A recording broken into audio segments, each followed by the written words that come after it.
నమస్తే. శ్రీ గురుభ్యో నమః. శ్రీమాత్రే నమః. ఆదిత్యాయ చ సోమాయ మంగళాయ బుధాయ గురు శుక్ర శనిభ్యే రాహవే కేతవే నమః. ప్రేక్షకులందరికీ నమస్కారం. ప్రతి మాసం లాగానే మాస ఫలితాల్లో ముఖ్యంగా మే నెల 2026 గాను మాస ఫలితాలని చూద్దాం. ఈ మాస ఫలితాల్లో అసలు ముందుగా గ్రహస్థితి ఎలా ఉంది, మే నెలకు ఉండేటువంటి ప్రత్యేకత ఏంటి అని ఆలోచిస్తే కనుక, మే నెలలో ముఖ్యంగా మే నెల ఎప్పుడు ప్రారంభమవుతుంది అంటే, ఈసారి వైశాఖ పౌర్ణమి నుండి జ్యేష్ఠ పౌర్ణమి మధ్యలో ఉండేటువంటి కాలం మే నెలగా వస్తుంది. ఇది ఒక విశేషమైతే, ఇక రెండవది ఇందులో కత్తెర్లు అంటాం కదా, ఆ కార్తీ రావడం అంటే సూర్యుడు కృత్తికా నక్షత్రంతో కలిసి ఉండడం అనేటువంటిది. ఇది ముఖ్యంగా కత్తెర్లు అని ఎందుకు చెప్పుకోవాలి అంటే, ఈ సమయంలో చేయవలసినటువంటి శుభకార్యాలు చాలా వరకు చేయకుండా ఉండడం అనేటువంటిది చేస్తుంటాం కాబట్టి ఈ మాసంలో ఇది ఉంటుంది. అంతేకాకుండా మనకు ముఖ్యమైనటువంటిది హనుమత్ జయంతి, అంటే 2 సార్లు చేస్తూ ఉంటారు. ఏప్రిల్ మాసంలో చేసేటువంటిది అయితే మనకి విజయయాత్ర కింద, మే మాసంలో వచ్చేటువంటి అది హనుమత్ జయంతి కింద మనం చెప్పుకుంటూ ఉంటాం. సో ఈ ప్రత్యేకలతో మొదలయ్యేటువంటి ఈ మాసంలో మరి గ్రహస్థితి ఎలా ఉందో చూద్దాం. గ్రహస్థితి ముఖ్యంగా పెద్ద గ్రహాలు ఎలాగో అదే స్థితిలో ఉన్నాయి, కానీ మారేటువంటి గ్రహాలు కనుక మనం చూసినట్లయితే కుజుడు మనకి మారుతున్నటువంటి సమయం 11వ తారీఖు కుజుడు మారుతాడు. ఇక రవి బుధులిద్దరూ కూడా మనకి 15వ తారీఖు మార్పు కనబడుతుంది. అంటే మేషము నుండి మనకి వృషభంలోకి వెళ్ళేటువంటి స్థితి కనబడుతుంది. ఇక శుక్రుడు దాదాపు 20వ తారీఖు నుండి ఇక్కడే ఉన్నటువంటి శుక్రుడు తదుపరి మనకి చెప్పాలి అంటే 7వ తారీఖు శుక్రుడు మారిపోతాడు. ఇది మనకి కనిపించేటువంటి గ్రహాల్లో ఉండేటువంటి మార్పు. మిగతా గ్రహాలు ఎలాగో చాలా శుక్రుడు, శని, పెద్ద గ్రహం కేతువు, రాహు, వీళ్ళల్లో ఏ మార్పు అయితే లేదు, గురువు. సరే, ఇలా ఉన్నటువంటి పరిస్థితుల్లో మరి ఒక్కొక్క రాశికి 12 రాశులకు ఫలితం ఎలా ఉంటుంది అంటే చిన్న చిన్న మార్పులే ఉన్నప్పటికీ, నిన్న మొన్ననే మనకి గ్రహ కూటమి ఇలాంటివి మార్పులు జరిగినప్పటికీ ఏ మాసానికి ఆ మాసానికి మనం చూసుకుంటూ ఉన్నటువంటి పరిస్థితులలో ఈ మాసంలో వచ్చేటువంటి అంటే ఒక విద్య కానీ, వివాహంలో కానీ, లేదు పెట్టుబడులు పెట్టేటువంటి విషయంలో కానీ ఎలాంటి మార్పులు ఉంటాయి, మనం ఏం చేస్తే, ఏ గ్రహ అనుగ్రహం పొందితే, ఏ దైవానుగ్రహం పొందితే మనకి ఏ కష్టం లేకుండా ఉంటుందో చూద్దాం. ఇక చివరి రాశి మీనరాశి. మీనరాశి వారికి మే నెలలో ఫలితాలు ఎలా ఉంటాయంటే, 11న జన్మకుజుడు ఈయన పక్కకు వెళ్ళిపోతున్నాడు. 11వ తారీఖు జన్మకుజుడు పక్కకు వెళ్తున్నటువంటి పరిస్థితి. ప్రయోజనాలు అంతంత మాత్రంలోనే ఉంటాయి. గత అనుభవాలతో చూస్తే కనుక కొన్ని పనులు మనకు ఇంతకుముందు అయిన ఎక్స్పీరియన్స్ అన్ని గుర్తుపెట్టుకుంటే చక్కగా చక్కబెట్టగలుగుతాం. కుటుంబ వ్యక్తులు మనకు కలిసి రాగలుగుతారు, మనకు కలిసి సపోర్ట్ చేస్తారు, ఏ విషయంలోనైనా మనకు సపోర్టివ్గా ఉంటారు. ఇక ఇచ్చిపుచ్చుకునే విషయంలో కానీ, మాట్లాడేటప్పుడు కొన్నిసార్లు వాగ్వివాదాల్లోకి దిగకూడదు. ముఖ్యమైనటువంటి సూచన ఏంటంటే, ఎవరితో మాట్లాడినా కొన్నిసార్లు కొంతమందికి చాలా అలవాటు, ఏ విషయమైనా సరే దాన్ని మాట్లాడుతూ ఒక వాగ్వివాదం లాగా వెళ్ళిపోతుంది. ఇలాంటివి మాత్రం అస్సలు చేయకూడదు ఈ మాసంలో. అలాగే ఎవరికైనా ఏ వస్తువు, చిన్న వస్తువైనా పెద్దదైనా ఇచ్చిపుచ్చుకోవడం అనేటువంటిది, మనం తెచ్చుకునేది కానీ ఇవ్వడం కానీ, ఇవ్వకపోతేనే మంచిది, తెచ్చుకోకపోతేనే మంచిది అనే విషయంగా ఉండాలి. ఆ విషయంగా జాగ్రత్తగా ఉంటే బాగుంటుంది. ఇక మొదటి పక్షం కంటే కూడా మనకి రెండో పక్షంలో కొద్దిగా లాభదాయకంగా ఉంటుందని చెప్పొచ్చు. రవి క్రమంగా సాధారణ స్థితి అంటే సాధారణతలు సాధించే పరిస్థితిలోకి వస్తారు. కర్తవ్యాన్ని మనం అంకిత భావంతో ఉంటే, మనోఅభిష్టత చాలా ఏర్పరచుకుంటే, మనం ఇది చేయగలుగుతాం, ఎందుకు చేయలేము అనేటువంటి మొండి పట్టుదలతో కనుక ఉంటే మనం అన్ని పనులు చేయగలుగుతాం. ఏదేమన్నా ఒక రకంగా చెప్పాలంటే ఈ మాసంలో వీరికి తరచూ ఏదో ఒక ప్రయాణం చేయవలసినటువంటి పరిస్థితి అయితే ఉంటుంది అని చెప్పొచ్చు. ఈ రకంగా కనుక మనం చూసినట్టయితే ఈ మాసంలో మనం ఫలితాలన్నీ కూడా కొన్ని రాశులకు చాలా కొన్ని రాశులు అంటే అందరికి వేయలేం కదా.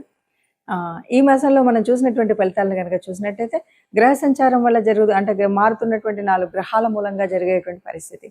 ఏది ఏమైనా మనం ఏం చెప్పొచ్చు అంటే ఇది గోచార ఫలితాలు. మనం చెప్తున్నటువంటిది గోచార ఫలితాలు.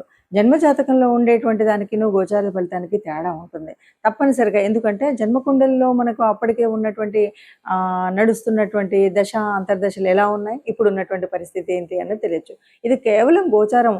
గోచారం అంటే కోటాను కోట్ల మందిలో కొంతమందికి మాత్రమే, అంటే ఒక 30% ఆఫ్ ద పీపుల్కి ఇది కరెక్ట్గా ఎగ్జాక్ట్గా కరెక్టే ఉంది అనిపిస్తుంది. ఇక మిగతాది ఎందుకంటే మన జన్మకుండల్లో ఉన్నటువంటి గ్రహాలను బట్టి ఉంటుంది. ఇది ఒకటి ముందుగా మనం గ్రహించాలి. ఇక రెండవది, ఇప్పుడున్నటువంటి పరిస్థితుల్లో ముఖ్యంగా ఈ మాసంలో మనకి ఏ గోచార ఫలితం ఎంత అంటే మనం అనుకున్నటువంటి పరిస్థితుల్లో ముందుకు వెళ్ళనివ్వట్లేదన్నా, అనుకున్నది ఇంకా బాగా జరగాలన్నా తప్పనిసరిగా దైవానుగ్రహం కావాలి, గ్రహం కావాలి. అయితే ఈ మాసంలో మనకి హనుమత్ జయంతి ఉంది కాబట్టి ఈ మాసం అంతా కూడా రాముణ్ణి పూజించడం కానీ, హనుమంతుణ్ణి ప్రార్థించడం కానీ, ఎందుకంటే హనుమంతుడిని హనుమత్ చాలీస చదవడం కానీ ఇలాంటివి కనుక చేసినట్టయితే తప్పకుండా రాముల వారి కృప ఉంటుంది అని చెప్పొచ్చు. ఇంకా ముఖ్యంగా ఏదైనా సరే కీడు చెడు ఇలాంటివి జరుగుతున్నాయి అన్న టైంలో మనం తప్పనిసరిగా హనుమత్ ఆలయానికి వెళ్ళడం అనేటువంటిది ముఖ్యమైనది. కాబట్టి మనం ఇచ్చేసి వీలైన వాళ్ళు మనం నవగ్రహాల దగ్గరికి వెళ్ళడము, లేదు అదే కాలేదు అంటే ఏదైనా మీకు తోచిన దాన ధర్మాలు చేసినట్టయితే, ఇవేవి నాకు తెలియదు ఏ గ్రహం వల్ల ఏది అని అనుకున్నట్టయితే, అలా కూడా కాలేదు అనుకుంటే తప్పనిసరిగా మీరు ఏదైనా గోశాలకు వెళ్ళి గోమాతకి మనము గనక గ్రాసం ఇచ్చినట్టయితే తప్పనిసరిగా ఇప్పుడు ఏవైతే అననుకూలంగా ఉన్నాయి అనుకున్నామో ఇవన్నీ కూడా అనుకూలంగా ఉండేటువంటి స్థితి మనకు వస్తుంది. అందరూ హాయిగా ఆనందంగా ఉంటారు. ఇవి పెద్దగా భయపెట్టేటువంటి పరిస్థితి ఏం కాదు. మాసంలో చిన్న చిన్న మార్పులు జరుగుతాయి. ఆ చిన్న చిన్న వ్యత్యాసాలు కనబడుతూనే ఉంటాయి. మనం పట్టించుకున్నట్టయితే అంతగా ఉండదు. ఆత్మ నిగ్రహం ఉండాలి. అట్లాగే ఆత్మబలంతో సాగితే ఎంతటి మొండి పనైనా మనం పూర్తి చేసుకోగలుగుతామని తెలియజేస్తూ, మనకి మే మాసంలో వచ్చేటువంటి పండగ ముఖ్యమైనటువంటిది, అందరికీ ఇష్టమైనటువంటిది, ముఖ్యంగా యువతకి చాలా ఇష్టమైనటువంటి పండగ హనుమత్ జయంతి వస్తుంది. చాలామంది అడుగుతూ ఉంటారు, హనుమత్ జయంతి మొన్ననే కదండి చేసుకున్నాము, మళ్ళీ ఇప్పుడు ఏంటి అని. ఇక్కడ మనకు కనిపించేటువంటిది ఏంటి అంటే, ఒక ఉత్సవం మొట్టమొదటిగా వచ్చేటువంటి దాన్ని హనుమత్ విజయ యాత్రగా చెప్పుకుంటాం. రెండవది హనుమత్ జయంతి. హనుమంతుడు పుట్టడము అంటే ఈ లోకాలన్నింటినీ కాపాడడం అనే చెప్పాలి.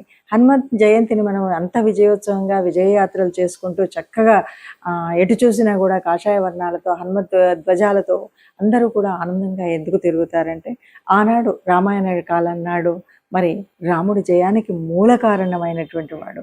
అలాగే ఇప్పటికీ అప్పటికి ఎప్పటికి కూడా ఒక తేజస్సు కానీ, ఒక చైతన్యం అంటే ఎలా ఉండాలి, ఒక దాసతత్వం అంటే ఎలా ఉండాలి, ఒక స్నేహం అంటే ఎలా ఉండాలి, విజ్ఞానంలో నవవ్యాకరణం తెలిసినటువంటి వాడు అంటే ఎలా ఉండాలి, ఒక కార్యశూరత్వంలో ఎలాంటి స్థితి ప్రజ్ఞత ఉండాలి, కార్యాన్ని సాధించుకురావడంలో ఎలా ఉండాలి, ఇవన్నీ మనకు చెప్పేటువంటి వారు హనుమంతుల వారు. అందువల్ల హనుమత్ జయంతి మనందరికీ కూడా ఎప్పటికీ చైతన్యాన్ని అందించేటువంటిది.